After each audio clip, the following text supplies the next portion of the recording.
நேயர்கள் வணக்கம். ஆலயம் நிகழ்ச்சியில் உங்கள் அனைவரையும் சந்திப்பதில் மிக்க மகிழ்ச்சி. பயம் நம்மை கவ்விக்கொண்டிருக்கும் வரை நமது புலன்களும் செயல்படாமல் முடங்கி கிடக்கின்றன. பிறரை கண்டு பயம், நோயை கண்டு பயம், பிரச்சனையை கண்டு பயம் என்போர் ஏனோ பாவத்தை கண்டு மட்டும் பயப்படுவதில்லை. இறைவனின் அன்பு அவர் சமூகத்தில் யாரை கண்டும் எதை கண்டும் கூனி குறுகி முடங்கி கிடக்க தேவையில்லை என்பதை நினைவூட்டுகிறது. இந்த நல்ல சிந்தனையோடு இன்றைய ஆலயம் நிகழ்ச்சிக்கு செல்வோம்.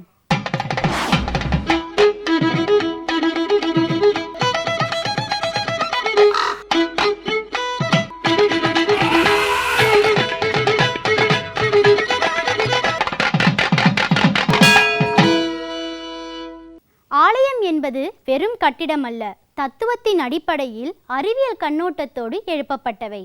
இறைவன் அருள் பொழிந்து தானே தோன்றிய இடங்களே ஆலயங்கள். இறைவனை வழிபட்ட எல்லோருமே உயர்வடைந்து இருக்கிறார்கள். உய்வதற்காகவே இந்த பிறவி. சரி நேயர்களே, இன்றைய நிகழ்ச்சியில் என்ன ஆலயம் என்பதை காணலாம் வாருங்கள். தமிழர் நாகரீகம் ஏறத்தாழ 30,000 ஆண்டுகளுக்கு முற்பட்டவை என்று பெரும்பாலான ஆராய்ச்சியாளர்கள் கூறுகின்றனர். சேர சோழ பாண்டியர்களின் பெயர்கள் வான்மீகி இராமாயணத்தில் இடம்பெறுவதிலிருந்தே இதை உணரலாம். தாமிரபரணியின் நதிக்கரையில் அமைந்துள்ள திருத்தலங்களில் ஒன்றே அரிகேசவ நல்லூர். நெல்லையில் புகழ்பெற்று விளங்கும் பஞ்சகுரு தலங்களில் இத்தலமும் ஒன்று. தென் திருபுவனம் என்ற திருத்தலத்தில் சிவஞானபோத தட்சிணாமூர்த்தி, திருப்புடை மருதூரில் யோக தட்சிணாமூர்த்தி, இடைக்கால் எனப்படும் தென் திருவாரூரில் வீர தட்சிணாமூர்த்தி என்ற வரிசையில் அரிகேசவ நல்லூர் என்னும் இத்திருத்தலத்தில் பாதம் கீழ்நோக்கிய தட்சிணாமூர்த்தி. அன்று ஆலின் கீழிருந்து அறம் முதலா 4 மறைகளையும் அருளியவன் தட்சிணாமூர்த்தி. அவன் அருளியிருக்காவிட்டால் மனிதர்களுக்கு உலகில் எப்படி வாழ்வது என்பது தெரியாமல் போயிருக்கும். இதை மாணிக்க வாசகர் அருந்தவருக்கு அறமுதல் 4 அன்று அருளி செய்திலனே, திருந்தவருக்கு உலகு இயற்கை தெரியா கான் சாழலோ என்று பாடுகிறார்.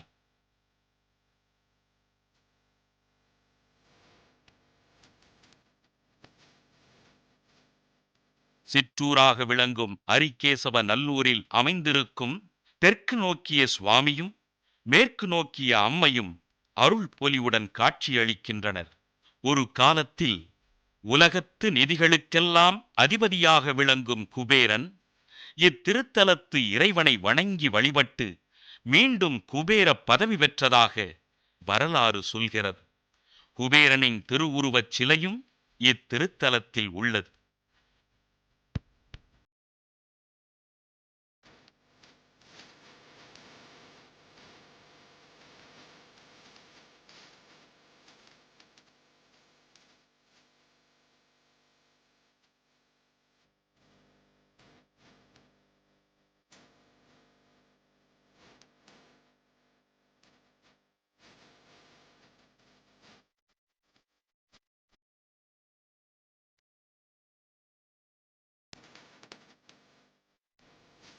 வெளிப்பிரகாரத்தில் வேறெந்த திருக்கோயிலிலும் காண முடியாத வகையில் சிவபெருமான் தவக்கோலத்தில் அமர்ந்திருக்கின்றார். கையில் உருத்திராட்ச மாலையுடன் இருக்கும் இந்த சிவபெருமானுக்கு அருகில் சேரேஷ்டாதேவி திருவுருவச் சிலை மிக அழகாக அமைக்கப்பட்டிருக்கிறது.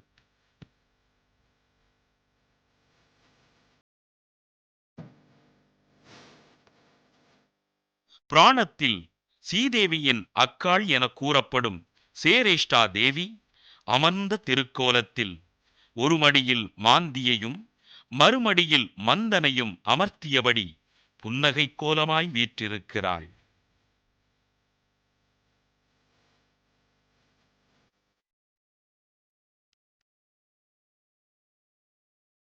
பாதம் கீழ்நோக்கிய தட்சிணாமூர்த்தியையும் குபேரனுக்கு அருள் புரிந்த ஈசுவரனையும் இத்திருத்தலத்திற்கு வந்து வணங்கி வழிபட்டுச் சென்றால் பணவரவு பெருகுவதோடு நிலையான புகழும் மேலோங்கும் என்பது அனுபவ உண்மையாக இருக்கிறது என்கிறார்கள் அடியவர்கள். இன்றைய ஆலயம் பகுதியில் இடம்பெற்ற ஆலயமும் தல வரலாறும் காட்சிகளும் நமக்கு மெய்யுணர்வை ஊட்டியது இல்லையா? இனி நிகழ்ச்சியின் அடுத்த பகுதியாக வருகிறது திருமுறை விளக்கம். இன்றைய பகுதியில் என்ன பாடல், என்ன விளக்கம் என்று பார்க்கலாமா?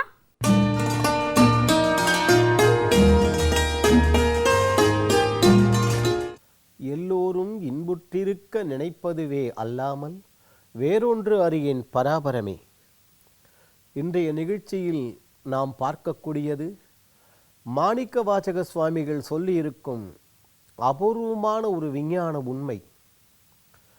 இன்றைய விஞ்ஞான ரீதியாக கருவுற்ற பெண்கள் முதல் மாதத்திலிருந்து குழந்தை பிறக்கக்கூடிய காலம் வரையில் எவ்வளவு ஒரு பாதுகாப்பாக இருக்க வேண்டும், வயிற்றிற்குள் என்னென்ன விளைவுகள் உண்டாகின்றன, மருத்துவர்கள் அதற்கு என்ன என்ன சொல்கின்றார்கள், இந்த கருவுற்ற பெண்கள் எவ்வாறு இருக்க வேண்டும் சொல்கின்றோம் அல்லவா? இவ்வளவு தகவல்களையும் கிபி 3வது நூற்றாண்டில் அவதாரம் செய்த மாணிக்கவாசக சுவாமிகள் சொல்லி இருக்கின்றார். அபூர்வமான விஞ்ஞான தகவல்கள் அவை. மானிட பிறவியின் மாதா உதரத்து ஈனமில் கிருமிகள் செருவினில் பிழைத்தும் ஒருமதி தான்றியின் இருவினை பிழைத்தும் இருமதி தன்னுள் ஒருவினை பிழைத்தும். நிதானமாக பார்க்க வேண்டிய வார்த்தைகள் இவை. மும்மதி தன்னுள் அம்மதம் பிழைத்தும், அம்மதம் பிழைத்தும் வார்த்தைகளை மறுபடியும் நிறுத்தி நிதானமாக சொல்லியிருக்கின்றேன். 3வது மாத காலம் வரையில் பிள்ளைப்பேறு பெற்றிருக்கக்கூடிய அந்த பெண்மணி என்னென்ன நிகழ்ச்சிகள் உள்ளே நிகழ்கின்றன. மானிட பிறவியின் மாதா உதரத்து, தமிழில் பழந்தமிழ் அகராதிகள் சொல்கின்றோம் அல்லவா, அவைகள் சொல்கின்றன. உதரமொடு அகடு குக்கியுடன் பண்டி வயிறே என்பது பொருள். அவ்வளவு வார்த்தைகளும் வயிற்றை குறிக்கும். தாயாரின் வயிற்றில் குழந்தை பிறக்கப் போகின்றது, இனிமேல் தான் கருவுற்றிருக்கிறாள் அவள். அந்த மாதிரி நேரத்தில் ஒருமதி தன்னுள், அதுவும் அதற்கு முன்னால் ஈனமில் கிருமிகள் செருவினில் பிழைத்தும். இந்த பெண்களுக்கு உள்ளுக்குள்ள இந்த 2 உயிரணுக்களும் சேர விடாதபடி ஏராளமான கிருமிகள் சொல்கின்றோம் அல்லவா, அவைகள் கர்ப்பப்பையில் இருந்து கொண்டு குழந்தை பேறு உண்டாகாதவாறு தடுத்து கொண்டிருக்கும். முதல்ல அவைகளை நீக்கணுமா. அதற்கு பிற்பாடு அடுத்தது கரு உண்டாகிவிட்டது, அதிலிருந்து தப்பி பழச்சாச்சனாம கரு உண்டாகிவிட்டது. அடுத்தது ஒருமதி தன்னுள் இருவினை பிழைத்தும். என்ன வாக்கு ஒருமதி தன்னுள். அதுவும் இந்த முதல்ல நாம் அந்த தாண்டிக்காய்னு ஒன்று சொல்லுவோம் நம்ம கிராம பக்கம்லாம், அந்த அளவு இருக்கும். அது அந்த தாண்டிக்காய் அளவு இருக்கக்கூடிய நாம் ஒருமதி தன்னுள் இருவினை பிழைத்தும்.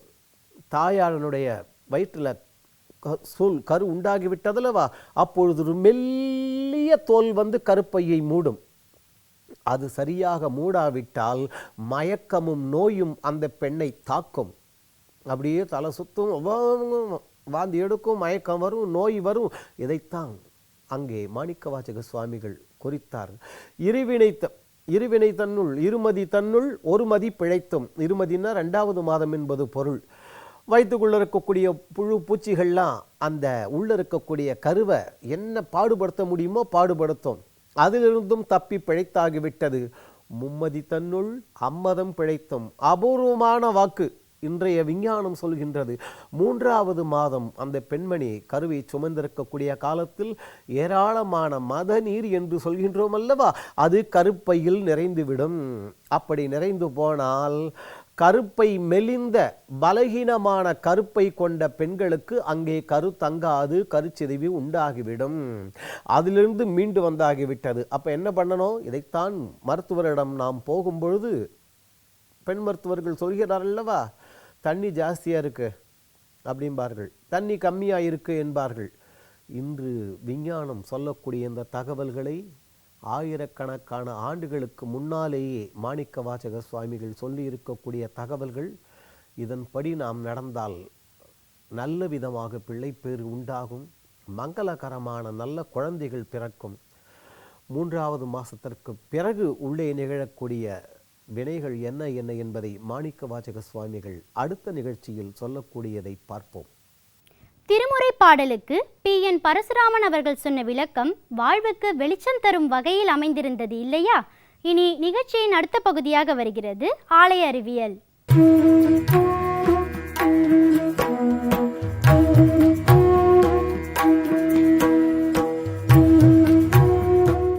அன்பர் பணி செய்ய என்னை ஆளாக்கி விட்டுவிட்டால் இன்ப நிலை தானே வந்து எய்தும் பராபரமே.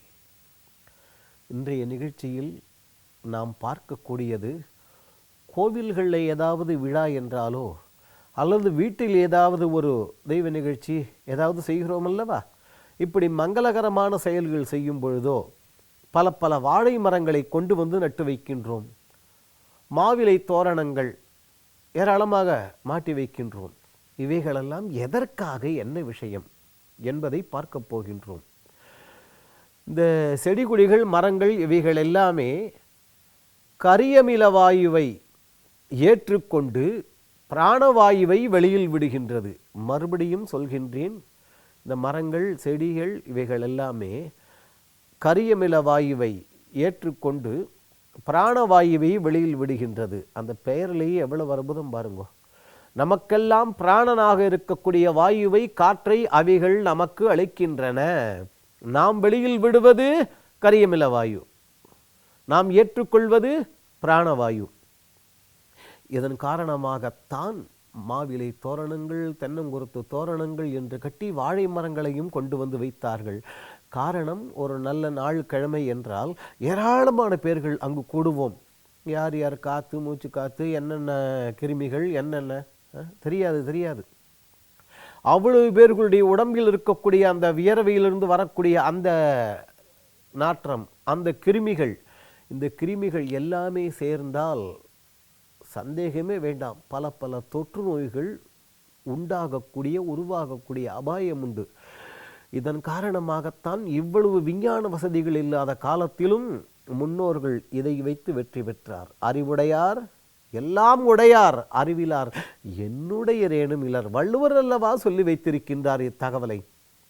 ஆகவே அறிவில் சிறந்த நமது முன்னோர்கள் இதன் காரணமாகத்தான் இதை போல கோவில்களிலோ அல்லது இல்லங்களிலோ ஏராளமான பேர்கள் கூடும் பொழுது இப்படி இவைகளை கொண்டு வந்து அங்கே வைத்து ஆரோக்கியத்தை நாம் அடைவதற்கு வழிவகுத்தார்கள்.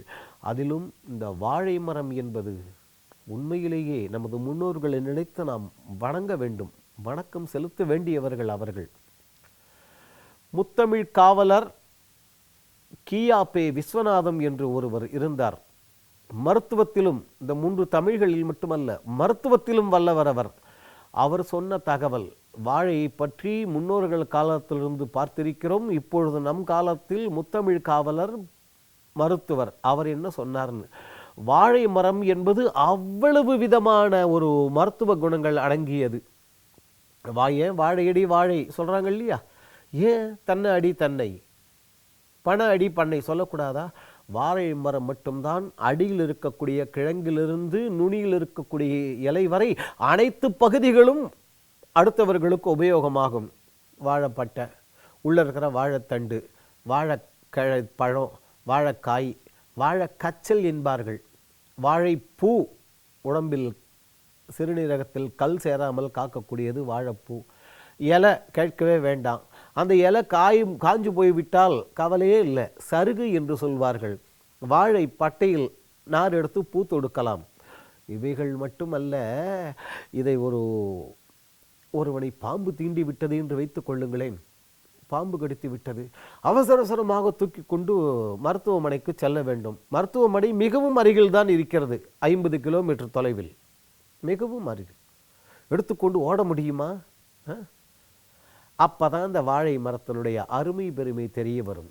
இந்த வாழைப்பட்டை சாறு இருக்கு இல்லையா, வாழைப்பட்டை நல்லா அதை இடிச்சோன்னாக்க சாறு வரும். அந்த சாறை பாம்பு யாரை தீண்டியதோ அவனுக்கு கொடுத்தால் பாம்பின் விஷம் அப்போதே இறங்கிவிடும். ஆனால் அதை வாழைப்பட்ட சாறை எடுத்து கொடுக்கும்போது பளிச்சுன்னு வேகமாக வேலையை முடிச்சுட்டு அவசரம் அவ்வளவு சீக்கிரம் கொடுத்தாகணும். ஆனால் அதற்குள் இந்த பாம்பு தீண்டப்பட்டவன் இருக்கிறான் அல்லவா, அவனுக்கு பற்கள் கிட்டிவிடும் என்றால் பல்லு விலக முடியாது. அப்போ என்ன செய்யறது என்று விஞ்ஞானம் சொல்கின்றதோ இல்லையோ தெரியவில்லை. முத்தமிழ் காவலர் கியாபை விஸ்வநாதன் சொல்லி வைத்திருக்கிறார். மருத்துவ பழந்தமிழ் நூல்களும் சொல்கின்றன. இந்த வாழை மரம் பட்டை இருக்கின்றதல்லவா, சாரி பிழிந்தோமே, அதை தரையில் படுக்கை போல பரத்தி வைத்துவிட்டு பாம்பு கடித்தவனை அதன் மேல் தூக்கி போட்டால் ஒரு சில நொடிகளில், ஒரு சில வினாடிகளில் கிட்டி இருக்கக்கூடிய பல் தானே விலகி போகும், தானே விலகி போய்விடும். இந்த வாழைப்பட்டை சாறு இருக்கிறதல்லவா, அதை அவனுடைய வாயில் ஊற்றிவிட வேண்டும். பாம்பு கடி அதனுடைய விஷம் முற்றுவதுமாக இறங்கி போய்விடும். ஏராளமான பேர்கள் கூடக்கூடிய இடங்களில் பல பல கிருமிகள் வரும், பல பல பூச்சிகள் வரும். அது மட்டுமல்லாமல் இப்படிப்பட்ட பாம்புகள் முதலானவைகள் எதிர்பாராத விதமாக வந்தாலும் வரலாம். ஒருவேளை அவைகளால் தீண்டப்பட்டால் என்ன செய்வது என்கின்ற அந்த மருத்துவ நோக்கத்திற்காகவும் தான் இப்படி வாழை மரம், மாவிலை தோரணங்கள், அப்புறம் தென்னங்குருத்து தோரணங்கள் முதலானவைகளை எல்லாம் நமது முன்னோர்கள் இப்படிப்பட்ட மங்களகரமான நிகழ்வுகளில் வைத்தார்கள். ஆனால் இன்று வாழை மரத்திற்கு பதிலாக பிளாஸ்டிக் வாழை மரம், பிளாஸ்டிக் மாவிலை தோரணம், கல்யாண வீட்டிற்கு நாம் சென்றால் வாங்க வாங்க வாங்கன்னு கூப்பிடுவார்கள் சந்தோஷமா. இன்னைக்கு பார்த்தால் பல திருமண மண்டபங்களில் தலையை விரித்து போட்டுக்கொண்டு ஒரு பிளாஸ்டிக் பொம்மை 6 அடி உயரத்தில் நிஜமான பெண்ணை போலவே.